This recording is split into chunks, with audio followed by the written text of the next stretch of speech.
অত্যন্ত দুঃখের সাথে কিছু কথা আজকে আপনাদের সাথে শেয়ার করব। আমাদের যুব সমাজ বর্তমানে, বিশেষ করে আমাদের যুবক ভাইয়েরা, তারা ধীরে ধীরে জাহান্নামের দিকে ধাবিত হয়ে যাচ্ছে।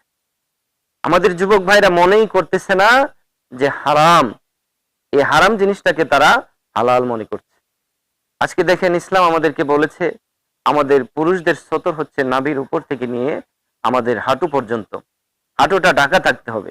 এতটুকু পর্যন্ত পুরুষদের জন্য সতর ফরজ করা হয়েছে। কিন্তু আমরা সতর পালন করি, ঠিক আছে, আমরা সতর ঢাকি, কিন্তু এমন ভাবে ডাকি যেটা ইসলাম আমাদেরকে শরীর সম্মত করে না। ইসলাম আমাদেরকে আদেশ দেয় না এই ধরনের সতর আমরা ডাকি। যেমন পুরুষরা, আমরা ম্যাক্সিমাম পুরুষ কি করি, আমরা টাকনুর নিচে আমরা কাপড় পরি। এক্ষেত্রে আপনি লুঙ্গি পরেন আর প্যান্ট পরেন, আপনার টাকনুর নিচে কোনো কাপড় কোনো অবস্থাতেই যাওয়া চলবে না। অনেক সময় দেখা যায় যারা নামাজ পড়ে, নামাজ ছাড়া টাকনুর নিচে পড়তেছে, নামাজে এসে আবার টাকনুর উপরে ভাঁজ করে করে প্যান্ট পরতেছে। এরকম নামাজের বেলায় যে শুধু টাকনুর উপরে পড়বেন না, তা না। আপনার সব অবস্থায় আপনার কাপড় টাকনুর উপরে থাকতে হবে। টাকনুর নিচে গেলে সেটা হারাম হয়ে যাবে। মহিলারা কাপড় থাকবে টাকনুর নিচে, আর পুরুষ থাকবে টাকনুর উপরে এবং হাঁটুর নিচে, ওই বরাবর আপনার থাকতে পারে। শুধু নামাজের জন্য টাকনুর উপরে কাপড় পরা, এটা কিন্তু আমাদের নিয়ম ছিল না। যতক্ষণ আপনি টাকনুর নিচে কাপড় পরবেন ততক্ষণ আপনি কবিরা গুনাহ করতেছেন এবং হারাম কাজ করতেছেন, ততক্ষণ পর্যন্ত আপনার পাটা জাহান্নামের আগুনে পড়তেছে। আজকে আমাদের যুবক সমাজেরা কি করে, হয়তো টাকনুর নিচে কাপড় পরে অথবা ছোট ছোট প্যান্ট পরে, হাফ প্যান্ট পরে। হাফ প্যান্ট পরলেও আমাদের সতর ঢাকার যে বিধান, এটা পালন হয় না। হাফ প্যান্ট পরলেও আপনার হাঁটুর উপরে অনেক সময় ছোট ছোট হাফ প্যান্ট পরে।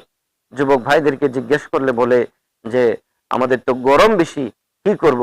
আরে এই গরম, দুনিয়ার গরম দিয়ে, এই দুনিয়ার এই লোভ লালসা, এই দুনিয়ার গরম দিয়ে আপনি সহ্য করতে পারেন না, আপনি আখিরাতের জাহান্নামের আযাবকে আপনি কিভাবে সহ্য করবেন? জাহান্নামের আযাবকে ভয় করতে হবে, আমাদেরকে সঠিকভাবে কাপড় পরিধান করতে হবে, যেটা ইসলাম আমাদেরকে শিক্ষা দিয়েছে।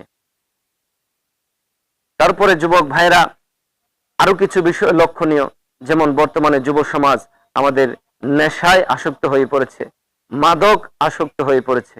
আল্লাহ রাসূল সাল্লাল্লাহু আলাইহি সাল্লাম বলেছেন, যারা নেশা জাতীয় বস্তু পান করবে দুনিয়াতে, মদ হোক বা অন্যান্য নেশা জাতীয় বস্তু হোক, নেশা জাতীয় কোনো বস্তু যদি কেউ দুনিয়াতে পান করে, রাসূল করিম সাল্লাল্লাহু আলাইহি সাল্লাম বলেছেন জাহান্নামে আল্লাহ সুবহানাহু ওয়া তাআলা তাদেরকে, জাহান্নামের যেই বাসিন্দা থাকবে, তাদের শরীরের রক্ত এবং পুজ আল্লাহ তাআলা পান করাইবে।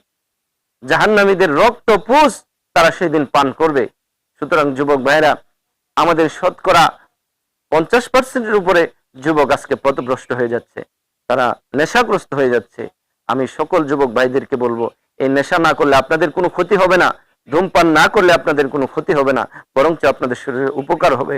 আপনারা এই ধূমপান থেকে বিরত থাকবেন, নেশা জাতীয় বস্তু থেকে বিরত থাকবেন। আল্লাহ সুবহানাহু ওয়া তাআলা আজকের এই আলোচনার উপরে আমাদেরকে আমল করার তৌফিক দান করুক। আল্লাহুম্মা আমিন।